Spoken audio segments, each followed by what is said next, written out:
हो हाँ गया हाँ। स्टार्ट। तो बड़ा इंटरेस्टिंग चीज़ ये है कि इसमें माइक्रोफोन काम नहीं कर रहा था। हाँ? और आप लोग माइक्रोफोन लगाते थे, कल भी हम लोग इसके साथ बनाए थे ना एक वीडियो। हाँ, नहीं तो कल मैं लगाई थी 2-3 बार तो उसमें कनेक्ट था। अच्छा अच्छा। देन बाद में मुझे डिस्कनेक्ट हो गया जब दोबारा मैं देखी थी। अच्छा अच्छा। ये चीज़ें चेक करनी है। अपने कान पांचों सेंसेस हमेशा खुले रखते हैं। किसी भी ऑर्गेनाइजेशन में काम करेंगे, इधर आप भी आ जाइए। तो उस ऑर्गेनाइजेशन के लिए आप तो कुछ प्रोडक्ट बनाएंगे आप, ठीक है, और सर्विस या फिर सर्विसेज देंगे अपनी। तो प्रोडक्ट बनाएंगे या तो कुछ क्रिएट करेंगे, कुछ बनाएंगे, प्रोडक्ट सर्विस दोनों हो सकता है, ठीक है, या फिर उसमें काम करेंगे, उसको फिर एफिशिएंट बनाएंगे। मतलब उसका जो काम धाम चल रहा है, जैसे R&D डिपार्टमेंट है, रिसर्च एंड डेवलपमेंट है, तो उसके जो अधिकारी होंगे उनका काम है कुछ नया प्रोडक्ट रिसर्च करना, ठीक, या फिर कोई नई सर्विसेज बनाना, दिखाना, रिसर्च करके उन्होंने दिखाया, या तो बनाएंगे या फिर उस सिस्टम ऑर्गेनाइजेशन को और एफिशिएंट बनाएंगे, जिससे कि वो सिस्टम ऑर्गेनाइजेशन कॉम्पिटिटिव बनेगा और बढ़िया करेगा, जिससे और पैसा कमाएगा, उसको आपको फिर सैलरी और इंसेंटिव और सारी चीज़ें मिलेंगी। बेसिकली दो ही चीज़ होते हैं, या तो आप कुछ बनाएंगे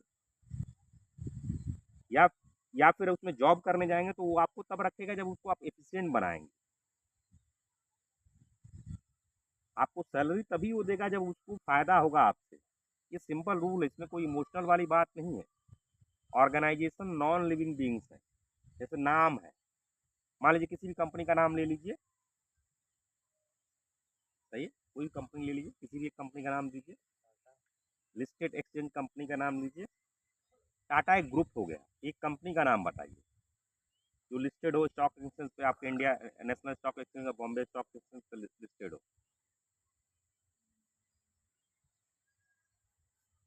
भाई आप लोग इतना सामान खरीदते हैं और एक कंपनी का नाम नहीं मालूम है सर, जो थोड़ा पढ़ना है जो। लाइफ बॉय कंपनी का नाम है। हाँ, और कोई कंपनी का नाम? लाइफ बॉय प्रोडक्ट का नाम है, कंपनी का नाम नहीं है। तो लाइफ बॉय बनाती है यूनिलीवर। यूनिलीवर जो ग्लोबल यूनिलीवर है, और उसका जो इंडियन कंपनी है हिंदुस्तान यूनिलीवर। तो हिंदुस्तान यूनिलीवर भी लिस्टेड है। तो यूनिलीवर के दो एम्प्लॉय होते हैं, तो यूनिलीवर पे टिक जाते हैं, लाइफ बॉय की बात करते हैं। तो यूनिलीवर के दो एम्प्लॉय होते हैं, एक तो यूनिलीवर ग्लोबल वाला जो आएगा उसकी सैलरी अलग होती है, उसका रिक्रूटमेंट भी अलग होगा। ग्लोबल 20 स्कूल जो होंगे टॉप बोर्ड के होंगे उससे लिया जाएगा, फिर उसका उसका इंसेंटिव। और एक हिंदुस्तान यूनिलीवर है, तो हिंदुस्तान यूनिलीवर के यहाँ इंडिया के हिसाब से तो वो भी लिस्टेड है। हिंदुस्तान यूनिलीवर इंडियन कंपनी नहीं है, यूनिलीवर का है जो ग्लोबल कंपनी है, उसी का इंडियन हिंदुस्तान यूनिलीवर। लेकिन हिंदुस्तान यूनिलीवर अपने आप एक लीगल एंटिटी है, मतलब एक सेट ऑफ स्ट्रक्चर्स है, ठीक है। तो हिंदुस्तान यूनिलीवर अपने पास से पैसा नहीं, कोई या तो कोई प्रोडक्ट बनाएगा, कोई सर्विसेज बनाएगा, अल्टीमेटली कस्टमर से पैसा लेगा, तभी आपको देगा। और आपको इसलिए रख रहा है वो कि जो प्रोडक्ट और सर्विसेज बना रहा है उसको बेचने में आप एफिशिएंसी लाओ और अच्छा करो कि आराम से कस्टमर तक पहुंच जाए, प्रोडक्ट बढ़िया से बन जाए, इनपुट आउटपुट रेशियो के हिसाब से, ये सब चीज़ें मिलके तभी वो आपको पैसा देगा। ये क्यों बता रहा हूँ, इन शॉर्ट में कह रहा हूँ, या तो आपको क्रिएशन करना होगा या चीज़ों को एफिशिएंट करना होगा। और चीज़ों को एफिशिएंट कैसे कर पाएंगे, जब उसकी जानकारी रखेंगे, आपकी टीम होगी, एज ए टीम जब काम करेंगे। और जनरली यूनिलीवर केवल एक व्यक्ति तो काम करता नहीं, तो जब पूरी टीम परफॉर्म करेगी, यूनिलीवर के पास पैसा आएगा तभी तो सबको मिलेगा। तो जब टीम में है तो सबको काम ये नहीं होना और हमने कर लिया हम खुद में, लेबर की, वो भी लेबर की मेंटालिटी नहीं, कंपनी बन जाएगी दूसरे में चला जाएगा। अगर आप किसी में हैं तो पूरे टीम को, और टीम में ज़्यादा अच्छा नहीं करेंगे तो उसको निकाल दिया जाता है। वो अपने आप में एक एटीट्यूड, जैसे फॉर एग्जाम्पल मैंने कहा है वीडियो लगाना है, तो तीनों लोगों की रिस्पॉन्सिबिलिटी मैं लगा दिया फड़े। एक मेंटल एटीट्यूड डेवलप करना है। अगर आपको लंबा जाना है, आगे जाना है, और पैसे लेने हैं, अगर यूनिलीवर में काम करेंगे तो पैसे ले जाने वाले आपको, वर्ड इज एफिशिएंट प्लेस, वो आ ही जाता है। वो आप लेंगे चाहे ना लेंगे, वो आपको हटा देंगे, अगर आप कोई दूसरा आ जाएगा ना, अपने आप सिस्टम हटा देगा। समझ रहे हैं? ये नहीं, ये मेंटालिटी है, यहाँ एटीट्यूड है, इसको चेक करना है। इसीलिए जो सीनियर रैंक पे होते हैं उनके लिए माइंडसेट बहुत बड़ा इंपॉर्टेंट रोल होता है।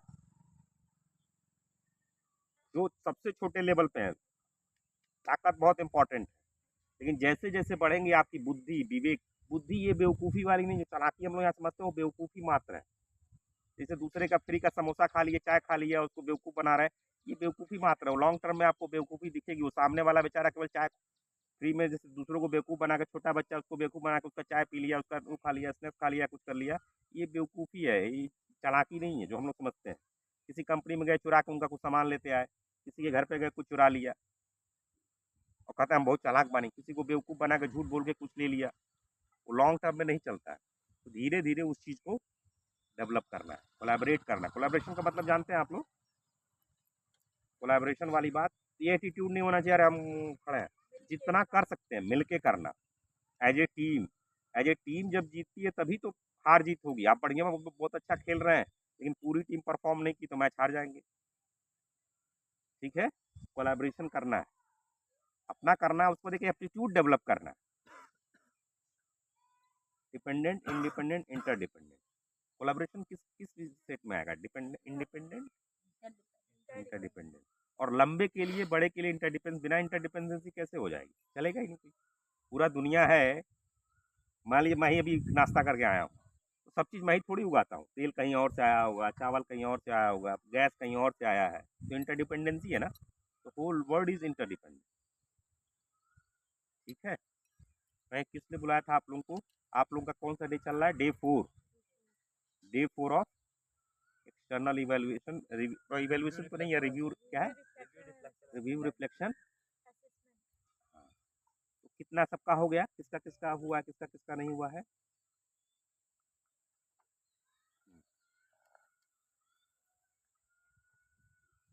कौन कौन सा प्रेजेंटेशन है, जरा बोलते जाइए और बताते जाइए हुआ है कि नहीं हुआ आपका। पहले से स्टार्टिंग कीजिए, पहले से। बोलते जाइए, कार्तिक भाई बोलिए। लर्निंग आउटकम हाँ, हो गया है। हाँ? हो गया है। लर्निंग आउटकम आपका हो गया है। दूसरा, पर्सनल ग्रोथ हो गया है। पर्सनल ग्रोथ आपका हो गया है। प्रेजेंटेशन जो चैलेंजेस हो गया है। चैलेंजेज हो गया है। हाईलाइट ऑफ दिस मॉडल हो गया है। हाईलाइट ऑफ दिस मॉड्यूल हो गया है।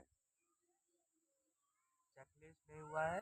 चेकलिस्ट नहीं हुआ है। सपने हकीकत नहीं हुआ है। सपने हकीकत नहीं हुआ है। करेंट मॉडल गोल हो गया है। करेंट मॉडल गोल हो गया है। डीप लर्निंग अभी नहीं हुआ है।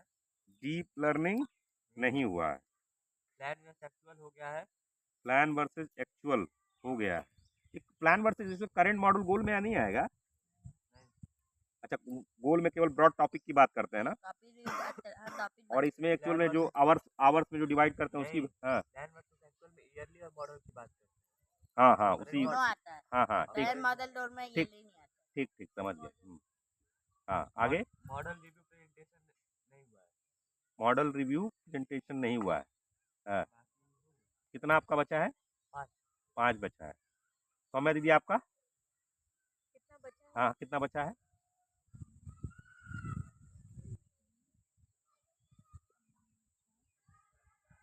4 बचा है। 5 आपका 4 बचा 4 बचा है। जो प्रेजेंटेशन आपने दिया नहीं है, और कितना बन गया है, कितना नहीं बना है अभी तक आप लोगों का? है। है? है? कंप्लीट एक भी नहीं हुआ? मतलब क्यों? सबका थोड़ा थोड़ा बाकी, टेक्निक का भी थोड़ा बाकी है। अच्छा अच्छा, 5 में से हाँ। जो नहीं दिए। आपका सौम्या दीदी कितना बाकी है? 3 बचा 3 बाकी है। आपका सर जी 4 बचा कितना बन गया है? बन गया है। बन जैसे चेकलिस्ट में 3 पार्ट है, 3 पार्ट में 2 पार्ट बन गया, 1 पार्ट का बस नंबर डालना है। बाकी बन गया है हाँ, आपका ठीक है, इसको कीजिए। और मैडम ने कहा कितने बजे? 5:30 बजे तो कोई दिखा नहीं मुझे। 11 बजे कल मैं इंटरेस्टिंग सोच रहा था, कल जब मैडम ने कहा कि 11 बजे, तो आप 5:30 बजे क्यों नहीं तैयार हो गए? 5 बजे मैं आ जाऊँगा, 5:30 बजे आ जाऊँगा। आपने कहा 12 बजे करूँगा। अच्छा, रेडी नहीं था आपका। ठीक है, ठीक है। तो 11 बजे मैडम देखेंगे, और 4 बजे बोला उन्होंने। 11 बजे तुम्हें ठीक दीदा है। है, 12 बजे हमारा है, हाँ। और 1 बजे तक हमारी बात आती ठीक है, ठीक है, करिए उसको। मैडम जैसा कह रही है उसको कीजिए, और करके फिर जो है 4 बजे हाँ 4 बजे है तो ठीक, मैं रहूँगा, फिर बात कर लेंगे। ठीक है, पहले हो जाएगा तो पहले ही आ जाएगी, 3:30 4। डीप लर्निंग जितना लंबा ले हाँ उसके ठीक बाद है। डायरेक्ट फिर ओपन सिस्टम हाँ ठीक है, तो हम लोग क्या बात करेंगे ओपन सिस्टम मेंटर में? पर्सनल हम्म? पर्सनल के बारे में बात करेंगे हम्म, तो पहले और मॉडल रिव्यू के बारे में, पर्सनल ग्रोथ के बारे में बात करेंगे मॉडल रिव्यू और मॉडल रिव्यू के बारे में बात करेंगे। और आपके सारे प्रेजेंटेशन इकट्ठा कर लीजिएगा एक जगह, एक ही प्रेजेंटेशन में, उसको फिर देखेंगे पहले जल्दी। के जैसे हाँ हाँ, पहले के जैसे। ठीक है, और किसी का ओपन सिस्टम विद मेंटर आज हो पाएगा? कंप्लीट करना है, डिले नहीं करना है। ठीक है, आज कीजिए। और किसी कोई प्रश्न, कुछ डाउट, कुछ पूछना है तो सिंसियरिटी से लीजिए और कीजिए। आप लोग सुबह सुबह गए थे, दौड़ने गए थे आप? डायरेक्टली रिफ्लेक्शन 6 बजे से है मैम बोली सर। हाँ ठीक है, मैं देखूंगा। ठीक है, अगर मैं रहूँगा तो देख लूँगा, नहीं तो क्या करना है, रिकॉर्डिंग शुरू करना है, रिकॉर्डिंग करके अपलोड कर लेना है, प्लेलिस्ट डाल देना है। ठीक है, डायरेक्टेड रिफ्लेक्शन पे खूब डिटेल में वीडियोज़ की चर्चा की है हम लोगों ने। तो जैसे आप लोग चिदानंद रूपा शिवोम कहते हैं ना, तो अगर चित्त शुद्धि और मन वैसा और रहेगा, एक श्लोक में सीधे वो अत्यंत दुख निवृत्ति परमानंद प्राप्ति हो जाएगी। ठीक, किसी का हो गया ऐसा? नहीं हुआ। तो क्यों नहीं हुआ? क्योंकि हमारे पास क्या है, वृत्ति, बहुत सारे वित्त, संस्कार, वासना सब बैठे पड़े हैं, जो हम लोग के मन में चीज़ें हैं, तो धीरे धीरे जाएंगी, एकाएक जाएंगी नहीं। हम लोग क्या कर सकते हैं, उसको डेली डेली प्रार्थना कर सकते हैं और उनका मतलब समझ सकते हैं, उस पर प्रैक्टिस कर सकते हैं। उसका एक ही तरीका है कि धीरे धीरे धीरे आपके जो है संस्कार बदलेंगे, फिर धीरे धीरे वृत्ति संस्कार और कर्म धीरे धीरे फिर वासना भी बदलेंगे, और जब शुद्धि की तरफ पहुंच जाएंगे तो आपका अंतिम लक्ष्य तो मिल जाएगा। अंतिम लक्ष्य मिल जाएगा मतलब साधु बन जाएंगे। क्यों कार्तिक भैया? अंतिम लक्ष्य मिल जाएगा, साधु बन जाएंगे। गोपाल भैया साधु बन जाएंगे। भारत में सबसे बड़ी पोजीशन क्या होगी, राजा की होगी या प्राइम मिनिस्टर, प्रेसिडेंट? यही लोग बड़े लोग हैं ना। तो ये हम लोग का मिथ्या सोचते हैं हम लोग कि केवल साधु ही वो अत्यंत दुख निवृत्ति परमानंद प्राप्ति। हमारे जो राजा जनक थे ना, राजा जनक को जानते हैं आप लोग? कौन थे वो? हाँ, मिथिला के राजा थे, सीता जी के पिताजी थे, वो राजा थे वो, और वो अत्यंत दुख निवृत्ति और परमानंद प्राप्ति कर चुके थे। ये नहीं है कि केवल आप राजा बन के भी, बिलियन डॉलर रख के भी वो हो सकते हैं। तो ये मत समझिए कहीं कहीं कहीं अरे तो साधु बन रहा है तो मतलब सब धन संपत्ति धन। वो शादीशुदा थे, उनकी बिटिया भी थी, शादी भी किए थे, और ऐसी बारात 6 महीना खिलाए थे, ऐसा वो बताते हैं लोग, जो भी है। थोड़ा सा अतिशयोक्ति अलंकार भी होगा, बट इससे उनको कोई मतलब नहीं था। वो अत्यंत दुख निवृत्ति और परमानंद प्राप्ति वाले थे, ऐसा एग्जाम्पल आता है। ठीक है, तो मैं इसलिए आप लोगों को बता रहा हूँ कि जो डायरेक्टेड रिफ्लेक्शंस है, जितनी बार उस वीडियो को देखेंगे उतनी बार उसमें कुछ और मिलेगा, उसको देखना है। या नहीं देखना है तो जो जो भी सेंटेंसेस है, वो जितने गहरे में आप जाएंगे, जितना बार बार करेंगे, उसको वैसा होगा। तो करना क्या, अगर मैं ना रहूँ, आप लोगों का हो गया डायरेक्टेड रिफ्लेक्शन ना दोनों लोगों का, तो आपका अगर मैं ना रहूँ, उसको वीडियो रिकॉर्ड कर लेना है, और फिर करके हर मॉड्यूल में आपका ये डायरेक्टेड रिफ्लेक्शन होगा। दूसरी चीज़, ये जो मॉडल प्रेजेंटेशन आप लोग देते हैं, इसको बीच बीच में भी देखना है, कभी कभी ओपन करके देख लेना है। ऐसा नहीं कि अब एंड मॉडल खत्म हुआ फिर अगले एंड मॉडल में जो है, ऐसा ही होता है ना। तो पिछले एंड मॉडल में बनाया प्रेजेंटेशन, बीच में कभी खोल के देखा उसको? तो देखना है, रिव्यू रिफ्लेक्शन असेसमेंट, रिफ्लेक्शन करना है। जितना ज़्यादा अपने पे रिफ्लेक्शन करेंगे, जितना ज़्यादा अपने को देखेंगे, तभी इम्प्रूव होगा। वो जो मैंने बताया था ना अभी आप लोगों को, जो सही सोच में जो मिस्टर बी की रेखा नीचे और मिस्टर ए की रेखा ऊपर, ये रेखा इतनी जल्दी ऊपर नहीं हो जाती है भाई, बहुत समय लगेगा आप लोगों में। लेकिन धीरे धीरे की कुवृत्ति, कर्म, संस्कार बहुत समय धीरे धीरे करते रहेंगे, वो धीरे धीरे चेंज एकाएक नहीं, वो फट से स्विच ऑन ऑफ नहीं होता है। तो कैसे होगा? रिफ्लेक्शन बहुत इंपॉर्टेंट है, धीरे धीरे धीरे। इसको ये नहीं समझना है सर जी ने होमवर्क दिया, सर जी ने टेस्ट किया, हो गया, छुट्टी बुट्टी खत्म। रिफ्लेक्शन है, रिव्यू रिफ्लेक्शन असेसमेंट, इसको आपको करते रहना है, करते रहना है। मतलब बना लिया प्रेजेंटेशन, 10 दिन बाद, 20 दिन बाद, 1 महीना बाद कहीं बोर हो रहे हैं, खोल के उसको देख रहे हैं, देख लिया, फिर उसको सोचा अच्छा किस तरफ जा रहे हैं। इन चीज़ों से ही निकल के आप में चीज़ें मिलेंगी। अरे बस कुछ समझ में, क्या समझ में आया? देखना है, समझ रहे हैं सर जी? देखना है, खुद से वो आएगा, देखना है। चलिए, एक चीज़ और बता दें, फुल स्टॉप जानते हैं आप लोग? कॉमा जानते हैं? वो एक एक्सक्लेमेशन वाला साइन जानते हैं? ये कॉलम डालते हैं, कॉलन कॉलन, सेमी कॉलन जानते हैं? देखिएगा, 2 बिंदु होते हैं ना, हाँ हाँ कॉलन बोलते हैं। और एक बिंदु, कॉलम नहीं कॉलन बोलते हैं शायद, और एक बिंदु और एक कॉमा सेमी कॉलन बोलते हैं। ठीक है, जानते हैं? हाँ। ये सब क्यों होता है? फिर आप कहीं कहीं ऐसे वाला है जो जैसे सीधी 1 पॉइंट डैश देके फुल स्टॉप देके और ऐसे कहीं कहीं किया था, इनका भी देखना है क्या प्रयोग होता है। जब सेंटेंसेस लिख रहे हैं तो कहाँ कर सकते हैं, कहाँ नहीं है कर सकते। ठीक है, प्रेजेंटेशन जब बनाते हैं आप लोग तो बहुत सारी जगह देखना होगा, अपने मन से जहाँ मन करे डाला, ना मन करे नहीं डाला, ऐसा करके थोड़ा थोड़ा इन पे भी ध्यान देना है। किस किस से मैंने बोला, कॉमा बोला, फुल स्टॉप बोला, कॉलन बोला, सेमी कॉलन बोला, एक्सक्लेमेशन बोला, और फिर मैंने बोला कि जो जैसे नहीं 1 डैश 1 फुल स्टॉप और ऐसे आपने किया था ब्रैकेट। ठीक है, आई थिंक पिछले मॉड्यूल रिव्यू में भी मैंने बात की थी, हेडिंग, सब हेडिंग, एक हेडिंग मेन हेडिंग हो गई, सब हेडिंग हुई। इसके फॉन्ट साइज में भी देखना होता है, हेडिंग की साइज छोटी है और आपके सब हेडिंग की साइज बड़ा है, उचित है? समझ में रहा है क्या मैं कह रहा हूँ? हेडिंग की साइज छोटी है और सब हेडिंग की साइज हेडिंग की साइज से बड़ी है, ऐसा होना चाहिए। चलिए, उसको जाके देखना है।